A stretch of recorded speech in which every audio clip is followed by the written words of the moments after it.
Tension entre Ankara et Jérusalem. La Turquie accuse Israël d'avoir violé l'espace aérien de la partie nord de Chypre, un territoire qu'elle revendique, mais qui n'est cependant pas reconnu par la communauté internationale.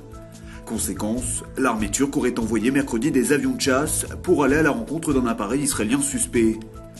Dans un communiqué publié sur son site internet, l'état-major de l'armée turque prétend même que l'avion israélien a violé à 5 reprises son espace aérien.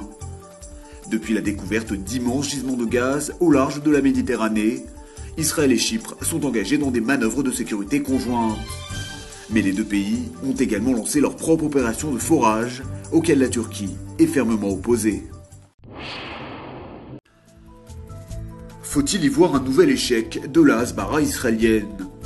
Un sondage de la BBC publié mercredi et réalisé dans 22 pays place l'État hébreu en 3e position parmi les pays dont l'influence serait la plus négative.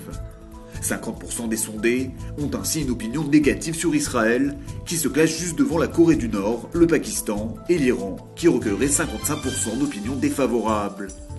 L'image d'Israël se serait notamment dégradée en Europe, en particulier en Espagne, où près de 75% des personnes interrogées disent ne pas aimer Israël. Même tendance en France, en Allemagne et même au Canada, toujours selon le sondage de la BBC. Il avait 75 ans, le député Gideon Ezra est décédé jeudi matin des suites d'un cancer qui les rongeait depuis 2 ans. Né à Jérusalem, Gideon Ezra avait fait son service militaire dans l'unité d'infanterie Nahal avant de passer plus de 30 ans dans les rangs du Shabak, dont il deviendra même le numéro 2. Il quittera les services de contre-espionnage israéliens en 1995, puis fera son entrée en politique, notamment aux côtés du Likoud d'Ariel Sharon. Plus tard, il rejoindra le parti Kadima dès sa création en 2005 et deviendra même ministre de l'Environnement dans le gouvernement d'Ehud Olmert.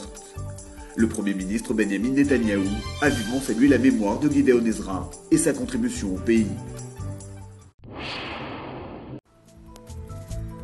Par crainte du printemps arabe, il n'avait pas osé se rendre en pèlerinage en Tunisie. Mais au Maroc, où les islamistes sont également au pouvoir, des juifs d'Israël n'ont pas eu peur de venir cette semaine vénérer leur grand rabbin, en toute tranquillité.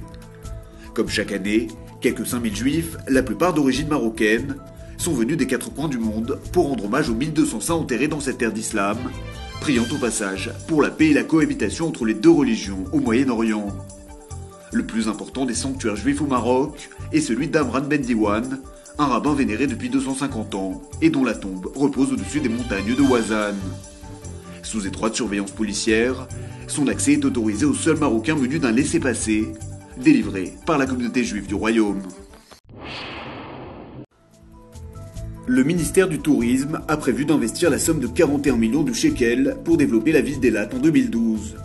Cet investissement fait partie d'un plan de 5 ans décidé en 2010 par les autorités et qui vise à exploiter le potentiel touristique de la station balnéaire israélienne. Dans ce programme quinquennal, qui s'achèvera en 2014, les ministères du Tourisme et des Finances ont été mis à rude épreuve, mais également la municipalité d'Eilat, qui aura débloqué un total de 103 millions de shekels.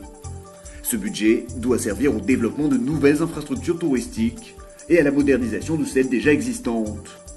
Cette année, la ville a été associée au slogan Eilat Plus. Avec ce branding, la station balnéaire s'apprête à devenir un pôle incontournable. Événements sportifs, festivals de danse, centres commerciaux ou encore parcs d'attractions devraient très prochainement faire leur apparition.